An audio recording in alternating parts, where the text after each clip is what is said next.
Hi, everyone. Welcome back to today's episode of Real Talk. And for anyone who joined us the other weeks, like I said, welcome back. And anyone who's new, welcome to today's episode. So before we get started, I'd love to know where you're joining us from today. It's always fun to see where we have merchants drop shipping from. And speaking of locations, we have Jessica. So thank you so much, Jessica, for joining us today. And you are all the way in Berlin. So again, thank you so much for being a part of today's episode. Yeah, it's always a pleasure. I've been following what you've been doing with Real Talks, and it's just so I've been following the tips and I'm learning stuff about drop shipping and what I should be doing better from my stores from you and Michael. So it's awesome to be here and to say hi to folks who are joining us from it looks like the United States and Canada, Manchester. So we've got several continents represented already. Yeah, so exciting. And for anyone who watched our very first episode, you'll know that Jessica was in that. And of course, if you watched our YouTube channels as well, you know Jessica is a pro. So she will have so many awesome and amazing tips to share with us. So I'm super excited for today's episode. So for any of you who are brand new, Real Talks is a show where we talk about anything to do with your side hustle. So marketing tips or suggestions on how to 10x your business. And each week is always changing.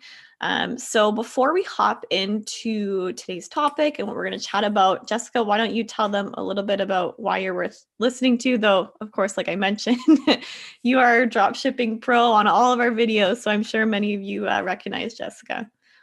I'm happy to introduce myself again to for folks who might not know my face. I am Jessica. I've been with Oberlo for, gosh, I think it's like 3 years now. I forget, Oh, but a while. And I kind of started making appearances on YouTube channels to share kind of what we at Oberlo and what I as a dropshipper know about dropshipping. And then that moved into creating Dropshipping 101, which is our free dropshipping course that if those of you are joining us, you're members, so you have access to it for free, and are probably hopefully taking it and enjoying it. And yeah, I really like especially talking to beginners because I've interviewed several six-figure drop shippers and really gotten to spend time with them and learn how they think. And I like taking what I learned from that and sharing it with beginners because it's so much about mindset.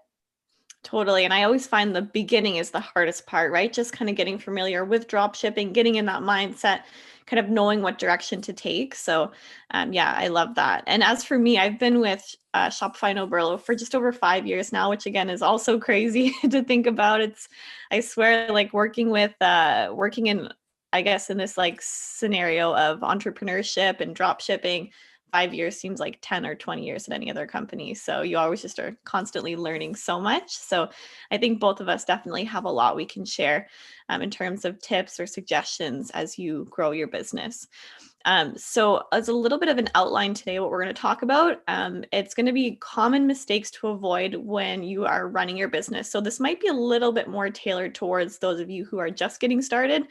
But it's definitely something you can run into even down the line if you've been running your business for a while. It just hasn't come up yet. So I think it should be applicable to everyone. And hopefully you all can take some tips from that so you can avoid these mistakes as you run your business. Yeah, And I, oh, sorry, oh, go ahead. sorry. I just want to make a note because I think this is a topic that comes up a lot, and I think there are some videos that will be like tips to avoid with drop shipping. Don't sell copyright infringed items. And that is true. But I was looking at our notes ahead of time, Carissa, for this episode, and I really was impressed because I some of these tips are really subtle. They're mistakes we see all the time, but they're not obvious mistakes. So I think who's watching will definitely catch themselves. But as long as you're catching yourself early and correcting, no problem. You can change. Yeah, and I think that's the big difference is someone working like on the support team and the tickets we see constantly coming in and the situations we see come up versus somebody who's just run their own business. Like you said, it's tips that you may not be familiar with, but that actually can happen quite often. So yeah, that's a great point. And I think especially with us moving into the new year and so many people getting started and just wanting to like ramp up and like go, build their store, get it started right away. Like, let's take that little bit of a step back and make sure you're getting everything set up properly so you don't run into those issues and get stressed out along the way. So that's our topic for today. As always, too, we're going to go into a hot tip section, which is some kind of a marketing resource that or a success story for that matter, that we've run across that we wanted to share, and a toolbox section, which is an app or a podcast or whatever it might be that we think would be helpful for you all. So just as a reminder, please do ask questions in the chat. Let us know anything along the way. If there's any questions or suggestions or tips that you want to share as well too, if you have experience with those issues, let us know. And as a reminder, it will be recorded. So no stress about writing down all these notes. You can always go back and rewatch it and take notes later on. And So with that, shout out to Mel. I'm sorry, I just see Mel just got has 4 sales up to date. So oh, awesome job, Mel. amazing. Great strong start. I love that. I love that. And it's awesome too to see some people in the chat who've been here in the past weeks as well. Like I recognize a lot of the names. So that's always so heartwarming to see that you've joined us in the past weeks and you keep coming back. So that's super exciting. And actually with that, Jessica, why don't you give us a quick little intro to today's topic, if you don't mind? Yeah, so like Carissa said, we're going to be talking about common mistakes that new dropshippers make when they're just starting out. And everyone makes mistakes, so don't beat yourself up if any of these mistakes apply to you, but listen and learn so that you can kind of fast forward through these mistakes, whereas other newbies get stuck and might quit. To make this easier to follow, we're dividing this advice into 3 main categories. So we're going to be talking about common mistakes with store setup, common mistakes with marketing, big one, and common mistakes when it comes to kind of the day-to-day running of a business. So let's jump right into store setup. And Carissa, when you're helping dropshippers get their stores off the ground, what are you seeing happen over and over again that you need to like step in and remind people about? Yeah, well, one of the big things I think is that a store isn't always going to be successful right off the bat. And so a lot of merchants get really discouraged and they get stressed out, being like, I just set up my store, I put out an advertisement, it's not working, like I don't know what's going on, and then they maybe give up. So I just want to reiterate that, you know, even if you've put a lot of work into it and a lot of thought, there's still maybe some work that needs to go into finding the proper audience or trying a few different products to see what clicks and what works. So expecting that going into the business right away and it's going to be successful does put a lot of pressure on you as you get started. So I would just say go in with the mindset that it may take a few tries to find out what works. And even looking at a lot of our success stories on our blog, like there's so many times you see people who've been like, oh, we started out with this product or we started out marketing it in this way and it didn't work and it didn't work and we were getting so like defeated, and then we tried this and it worked, and that was what was successful. So I'm sure, Jessica, you've talked to a lot of people too who've been through that, but I think that's a huge one, is to not stress out if your first attempt doesn't work out, even though it might. But it's a huge thing just to keep in the back of mind. Totally. I'm thinking of the dropshippers that I've interviewed that have really made it big. I think only one happened to get it on their first store. I forget exactly who it was, but they weren't one of the highest grossing merchants or anything. They were successful. But this is just to say that getting dropshipper figured out with your first store should not even be the goal. I think breaking up your business into smaller goals, like making one sale or simply launching a store or having your first Facebook ad with a positive return on investment, those are great goals to have. And if you keep pursuing those small goals along the way, you'll get to that successful store, whether it's the second, third, or fifth store you start. It's that grit to start small and build up that really takes people to massive success.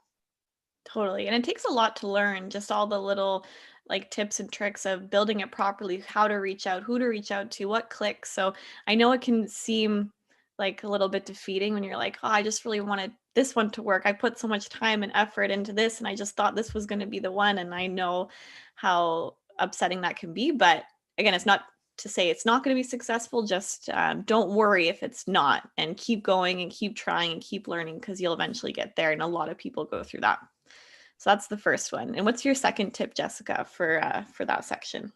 It's kind of related to what you were just saying about having patience with yourself, because I think the second mistake that I see a lot of new dropshippers make is they'll find, for example, a e-commerce mentor or tutor, because there's a lot of people giving great advice on YouTube, and they'll stick with this blueprint offered by one entrepreneur, and then it doesn't work or they have a hard time with it, and then they think everything about dropshipping doesn't work. Um, there's so much information out there, and it really, I think the most successful entrepreneurs, they are learning sponges, and they take the time to look at not only one person's blueprint but another person's blueprint, just to see, oh, okay, there's different ways of doing it. And by soaking up all these different ways that they could approach marketing or store design or what have you, they're able to choose for themselves the best combination. And that's when they start building a really unique store, a really unique marketing campaign. That's when the big heights are achieved. But that only starts by building a foundation of what's out there. How does all of this work together? It takes patience and it takes a lot of research to get those answers. Totally. Like, how can you compile all these little bits together to make it work for you and build something unique yourself? So, yeah, I love that. And the next tip is kind of a little bit of a weird one, I guess, but don't assume that every product is available for drop shipping. And like I said, I know that sounds weird, but essentially Oberlo connects with AliExpress, and AliExpress has, thousands upon thousands of products and suppliers and items which they sell. Now, a majority, like a vast, vast, vast majority of those suppliers will drop ship those items. There's no issues, but there's definitely been the odd case where a supplier just doesn't want to drop ship products for whatever reason. Maybe it's just based on their setup. So I always recommend, if you find a product you really want to sell, reach out to that supplier, just have like a quick chat with them and kind of like get familiar with their process, or even just like say hi and let them know you're going to be drop shipping. And it's a great way as well to initiate a relationship with that supplier in general, right? So anything can kind of grow from there, but that's kind of a small thing. It's not something you should run across very often, but it's something that has come up in the past, like a very minimal amount of times. But just check out the suppliers, make sure they're okay with drop shipping, especially in terms of adding invoices or branding in the packages. Like Oberlo does have a way of sending a message to let them know not to put that in, but again, it's always just great to check and make sure you've got a really good supplier you're working with that you can trust will send products as they are, with no extra branding and things like that. And of course, don't sell products which are going to run into copyright issues. Also, make sure the products can sell to your customer's location that you want to offer in your store. So those little things like that, like in terms of checking drop shipping, but also just make sure that they're okay with drop shipping. Like I said, they usually are, but just a small tip. Yeah. It's interesting. So I've never run into this personally. I've never drop shipped a product and then the supplier didn't want to drop ship it. But a kernel of advice within this advice is also talk to people. One of the appeals about drop shipping is you can open up your laptop, talk to no one, and a supplier will send a product to a customer. But if you're in this chat, you're already the type of person who's putting extra intention behind starting a business. So I can say, as your business grows, because it likely will, given this intention you're bringing to it, as it grows, you're going to have to talk to people. And there's nothing spooky about that. You can send messages to suppliers on AliExpress. They'll respond. There are people on the other side of that, and they'll answer your questions. And likewise with your customers, if someone emails you and asks a question, don't get freaked out. Just treat them as a fellow human being and say, "Oh, that's a good question. Let me get back to you," or "I can help you with that." This is a habit to get into early in your dropshipping business career, of get used to being the one who has to talk to people and ask questions, because you're the CEO. You got to know. And sometimes the only way to figure it out is just by having a couple messages exchanged. Totally. And I think that's so important. If you think about a traditional business outside of drop shipping, say you have your own physical retail space or it is an online store, you are constantly talking with suppliers and finding the best suppliers and sourcing them and building those relationships. And there's going to be suppliers that you love working with and you have an amazing relationship with, and those that maybe you don't have such a great relationship with. So it's so important to initiate those conversations either way, just to get a good feel for that relationship and what you can establish. So yeah, I think that's a great point. Totally. Yeah, because, and I won't get us too off track here, but this just reminds me of, a lot of people are looking for the cheapest product when they can source the same product from multiple suppliers. As soon as I find a supplier that is responsive and ships on time, if they carry the product I want to sell, I don't care what they're charging, because they're going to save me so much time in any headaches I might get from an untested supplier, that those relationships are golden. So yeah, double Totally. down on that. Now, when you're just starting out your business, is the perfect time to start be testing and really build and nurture those relationships. Yeah, I love that. It's true. Even if you're paying that little bit more, it's so worth it in the long run for the overall headache of returns, issues, shipping times, everything. So it's a great point. And I think we have two or three more left in this section before we hop into the next one. So what's the next one, Jessica? Oh yeah.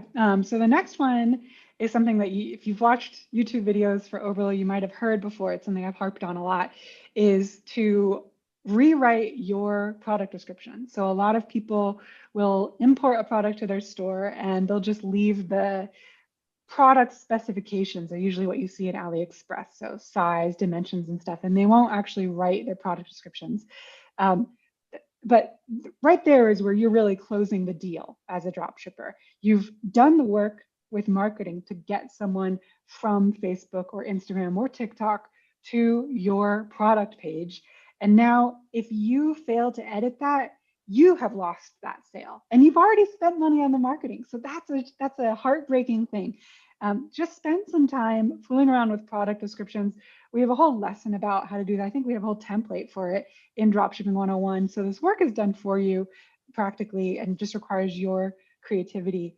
Yeah, I'd be curious if anyone in the chat has any good tips for product descriptions, if they prefer to keep it long or short.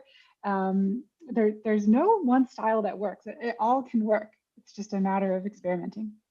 Totally. And I think if we refer back to our week one that we did, Jessica, of the Real Talk episode, playing that game of the why game and really solving the problem as to like, why is this product going to help your customer? That can really help you write your description. So if anyone hasn't checked out that week one episode, that might be really helpful.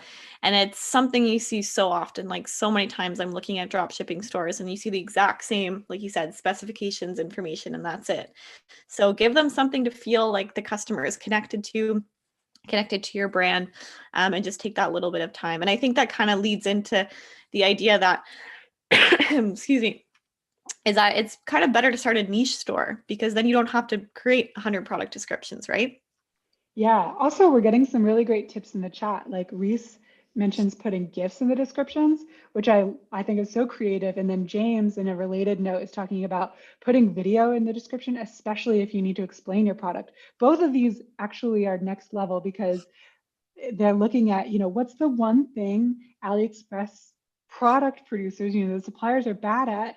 They're not creating GIFs, or they may create one video. And so I love these ideas that Reese and James are sharing. I think that they're definitely worth exploring. Yeah, and it gives the customer a really good idea of what the product's like. Like I love videos or GIFs because it's not just like this like static image where you're like, is it really going to look like that? Like if you have a video or a GIF, it shows the item like moving or being used or kind of like in more real life. So it makes it seem more real in a way. So yeah, I love that. Love that suggestion. Marissa, you The have one more, I think, right? One more piece of yes. advice for Yeah. One more your last setup. one before we hop into marketing. And it's a simple one, but it's don't forget to add a logo to your store. And there's so many times that I see a site just get started and they have the default text, which is their store name, but they don't add a custom logo. And that's really kind of it's a part of your brand to create a logo. It's something you could use in so many different places, whether it's on social media platforms or your website or in your emails. So I would recommend just making sure you have a custom logo you make. Shopify does have Hatchful, which is a free logo maker, but you can explore things like hiring someone on Fiverr or there's so many different ways you can go about getting a logo. But just, yeah, add that little thing because it does make a big difference and it can turn customers away. Because again, if you put all that work into marketing, you bring them to your website and then your site doesn't look like, it just looks very generic and it doesn't look kind of unique and exciting and something that they can connect with, it could lead to them leaving and not getting that sale. Yeah, I agree with that too. I love Hatchful. Yeah, Hatchful's great. Nice and easy to use too. Are we I think, ready to talk about marketing? That's like the yeah, big. yeah. I was going to say, let's hop into marketing now because I think that's a great point of mentioning, things can drive customers away, but let's also chat about that marketing too. So let's see. Actually, yeah, Jessica, do you want to share the first marketing tip and then I'll go into mine after? Yeah, I'm kind of dying to share the first marketing tip, which is don't focus on one platform for marketing. And all I have to do is say Facebook. Everyone knows Facebook is, it's really powerful because it's got so much data. You can access such a big audience. It's a pay-to-play marketing platform, but you're also playing by Facebook's rules. And we've heard from people who've had their accounts shut down. And we do have a YouTube video about what to do when that happens. But I think the fact that you're subject to Facebook's rules is a good reason to say have some backup plans. Always be exploring another marketing channel just to see what your brand can do there. And like TikTok is a really exciting place to play here. People have had cool successes on Reddit, Quora, Pinterest. There's lots of places to explore. That the bottom line is just know that there are options. You can start with Facebook, but if you build your entire business on Facebook, you have a vulnerability there. Patch Yeah. up your vulnerabilities with experience with other platforms. Yeah, and I think it's worth thinking about the type of product you're selling too, right? Like if it's a very aesthetic product or like a home decor product, then Pinterest would be cool. Or, just thinking of as well, like if you're trying to think of those different platforms to tackle and kind of test out, think about what your product would be best on in terms of the platform too, and then try those different ones out. But yeah, I think that's important to know too. Like you don't want to be vulnerable in the sense that all your eggs are in one basket. Explore different avenues and see how you can get those same customers. So my next tip is not to overcommit with advertising. So, advertising your products does cost money, like especially with Facebook. It's going to take some time. You're going to have to, establish ads, which maybe are running for a certain period of time to see what gets traction. So don't go too big too quickly, I would say, especially at the beginning. Especially the further reach your ad is, the more expensive it will be. So definitely start small and kind of reinvest into that advertising. So again, see what works, see what's clicking with customers, and then maybe put some more into that.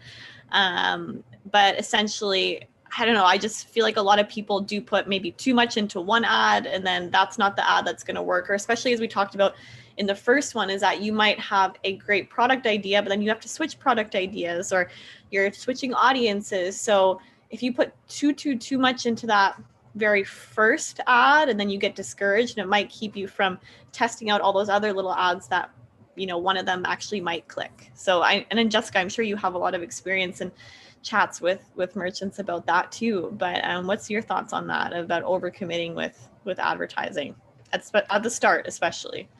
Yeah, it's really tough. There's always questions about what kind of budget do I need to start with to run a successful store, and the answer is you can do anything with any budget, but it's always an equation of budget versus time.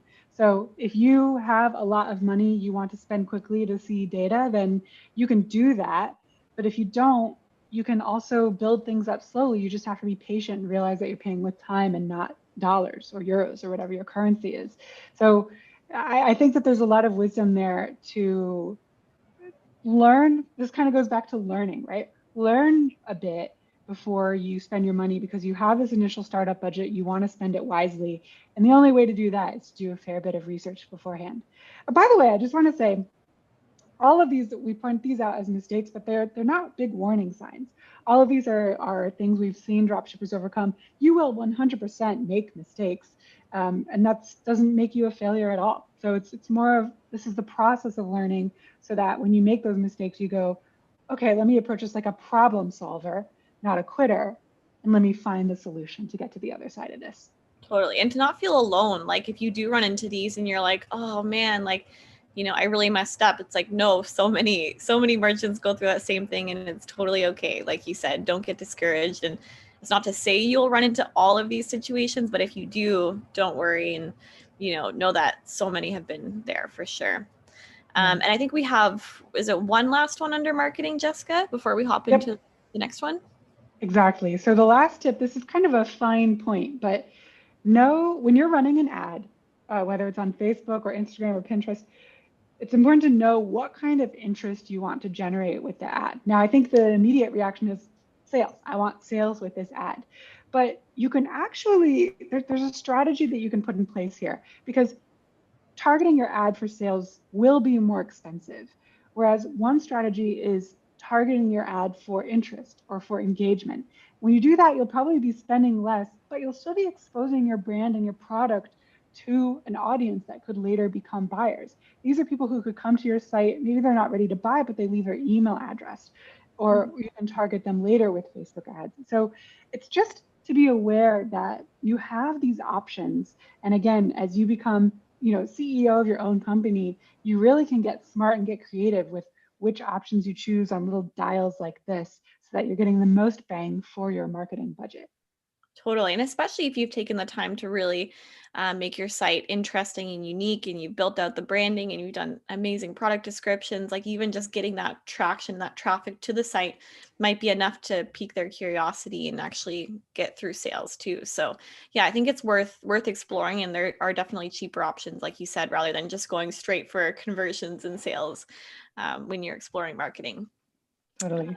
So now we have, I think, 3 more tips, and these are more broad tips about running a business. These are mistakes that we've seen people make.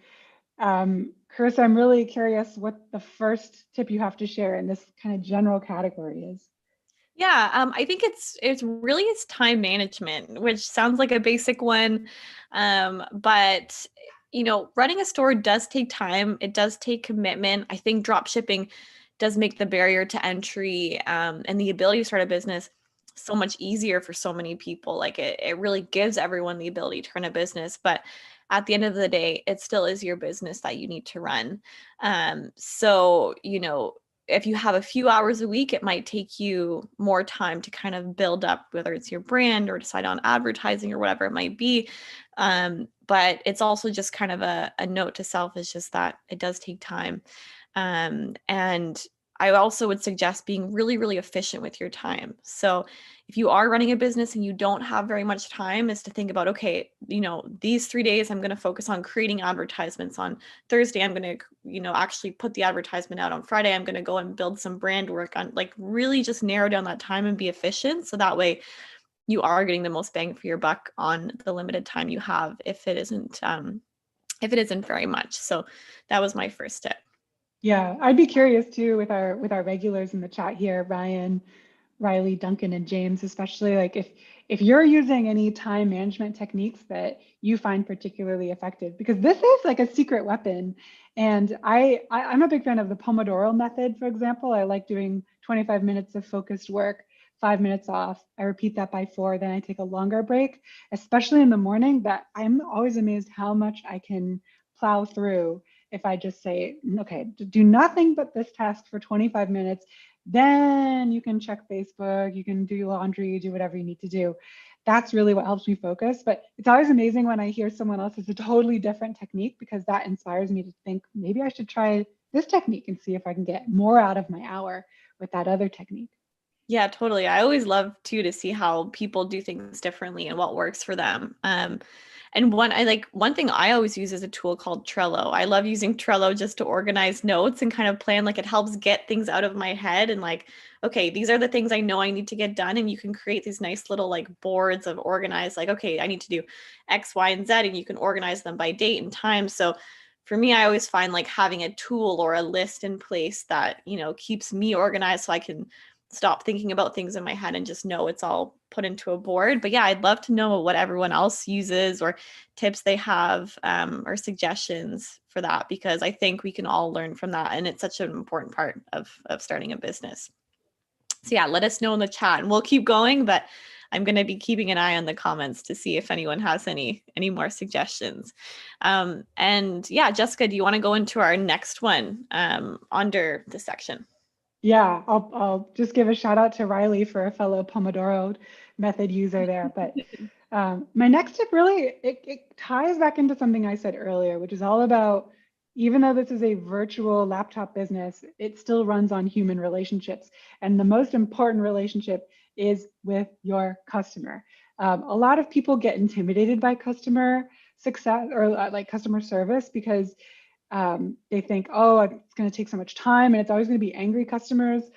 It's just not the case. Neither is the case. First, there are chat apps that you can use, like, for example, Facebook Messenger, that make it really easy for customers to contact you if there's an issue. And second, I will bet that you will find, when you install any kind of customer service app, or if you respond to customers, most of their most of what you're going to get are just going to be questions. Hey, what size is this? Can you give me the measurements for this? Does it come in this color? It's not going to be angry messages. It's going to be really easy for you to respond to. And usually I find that when I respond to those messages as a human being saying, hey, oh, great question. I'll update the website. It comes in this color. I also sneak in a little discount code. I get the sale because they know they're buying from a real caring person on the other side. So lean into customer service. It's where the sales are, and it is scalable.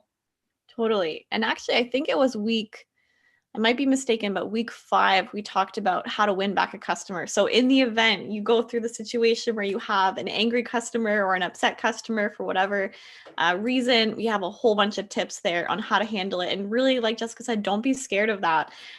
Just put yourself in their shoes. And just because a customer is upset doesn't mean you can't actually turn them into a repeat customer in the future, just with some great customer service. So it's a huge part of it. Don't leave that part behind and just have those human conversations. And yeah, like Danny said, just, build trust, right? People love asking questions. Like my boyfriend, for example, anytime he buys anything, I swear to you, he calls the store, he emails them, he asks them exactly how the piece of clothing might fit in comparison to X, Y, Z other jeans. Like he just loves asking a million questions before he buys. And the stores that actually take that time to give him like a, hey, yeah, cool, okay, from what I know, it fits similar to this or that, like he buys right away because he's established that trust in that relationship. So people do love asking questions, and just tune into that. Oh my gosh, we're at 11:30 already, Jessica. So So we only I'll, have one more tip, right? I I think you know have the last tip. we have one more tip, which is good. So I think we're just going to go a little bit over time, but not too much. Um, my last tip is to customize your templates. So for example, there's your shipping emails, confirmation emails, essentially any email you send out to your customer, you can at least customize those a little bit. For example, you can add a logo or change the button color of those. You can even change like some of the text and the wording in it. So I would just say, take the time to kind of make those unique for yourself and don't just leave them as generic sort of templates. Add your own style and your own flair. Even something like the contact us page, add a contact form, maybe write a little something. So, as a customer, you do notice those little touches that makes a brand sort of stand out. So yeah, it's not really necessarily a mistake. It's just like a little extra add-on that I always recommend doing to make yourself stand out a bit more. Yeah, I agree. Yeah, cool. All right. Well, those are all of our tips for, I guess, ways to avoid different certain types of situations you might run into. So before we go, we're going to go into both the hot tip and toolbox section. So as I mentioned, hot tip is whether it's some kind of a blog or a marketing tip that we have suggestions that you guys might like. So my hot tip is actually a blog article, I think from like a little while ago. I don't think I've shared this one yet, but it was essentially a merchant who went through their whole story of how they got started with drop shipping, and they talk about how they decided on the product, like what steps they went through to decide, okay, these are the maybe different products I want to try, so I'll try this one. Goes through all the steps of the different advertising they went through, the different techniques they tried, what worked, what didn't work, and how they actually ended up shifting to a different product, which then led them to be successful. So I thought that was super relevant for today because it shows it takes that time. It takes testing different things. Sometimes you have to pivot, but they found success. So we'll try and link that in the chat. But I think that blog post might inspire some of you guys. So I love that one. I love those success stories. Yeah. So I actually want to tease a new course that's going to be dropping in just a couple of weeks, and it'll be available for everyone here because everyone here is a Overloam member. So this new course is going to be all about copywriting, which isn't like the sexiest word, but it's actually critical. It's the writing that goes into your product descriptions, your Facebook ads, your banners.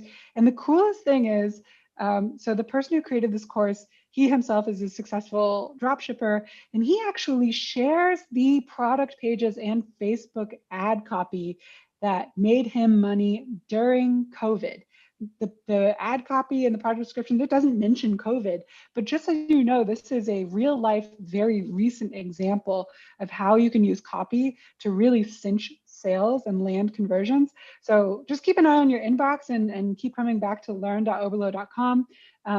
We'll shout about it once it's dropped, but we're going to keep these courses rolling out for you as members so that you've always got fresh ways to keep learning in a way that's very, structured. Sometimes YouTube is really helpful, but sometimes you spend so much time searching for information, it can be tough. So yeah, really excited to share that with y'all.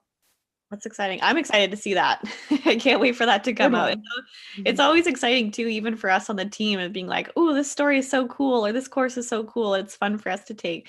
And like Jessica said, it prevents you from having to sift through like millions of YouTube videos. Like our courses are very tailored to Oberlo, and we've, put a lot of time and thought into those. So next is the toolbox section. So I just wanted to share an app that I came across that I've been loving, and it's called Vitals. So it's an app that I think it's like $29 a month. So it's a little bit pricey, but it really is like an all-in-one app, which is crazy. You can pull in reviews from AliExpress. You can have real-time customer tracking on your website to see where people go. Like, I think they have like probably over 20 different features, and a lot of features that you actually might want to use as a drop shipper just to kind of 10x your site a little bit more. So instead of, buying 10 different apps, maybe you just want to get this one app. So I recommend checking it out if you are looking at getting an app and wanting to add some features just to see, because it's a pretty neat app that I love that one. I've used it too, actually, and I love it. It is pricey, but like you said, you basically get 10 apps that as a drop shipper you would really want anyway in one. And the interface is easy to use. Customer support's really good. So yeah, when you're ready to make that investment, it's a great one. Yeah. My toolbox tool is free. It's remove.bg, which stands for remove background. This is a free photo editing website that will just help you remove background images. And it's great for better product images. If you're taking them off AliExpress, you want to remove, sometimes they have weird backgrounds. You want to remove those backgrounds and use those photos in your product pages or in your ads even. This is just a simple way to get it done. So remove.bg, one of the tools that I've been enjoying recently. Yeah, I love that. And I think it's so key just to have like images which are all aligned and kind of connect with each other. And that tool is really, really awesome. So yeah, definitely check that out if you don't use Photoshop or any of those more technical, kind of confusing tools. Those are complex tools there. I Oh have my. to say, Carissa, before we wrap things up, I'm impressed that you don't. I feel like I've been serving claws to the audience with all my hand gestures. You keep your hands like nice and orderly. I feel like they're like hidden underneath this, just moving around. You're like a duck with everything going on under the surface, right? Yeah, you guys can't see all the craziness going on below this line. Yeah, yeah. Oh gosh. Well, yeah. Well, I mean, thank you everyone so much for joining us. And thank you, Jessica, for hopping in and being a part of today's show. I hope that you all loved and enjoyed it. And please let us know in the comments if there's something that you liked, you didn't like, or anything we can do better, any topics you'd like us to cover. Like I said, we're doing this all for you. So let us know if there's something that's been bothering you, or some kind of topic that you think you could get some benefit from that we could explore in a future episode. And yeah, add Real Talk to your calendar for next week. It's going to be on Mondays. Like I said, we used to do Wednesdays, but it's going to be every Monday moving forward. And yes, we will see you all then. Jessica, is there any last words you want to say before we go? No, just it was awesome to interact with those of you in the chat. Ryan, Danny, Claudio, Top Econ, Riley, like thanks so much for participating with us. It really makes it fun for us too. And best of luck with your stores. Can't wait to interview you for a success story soon.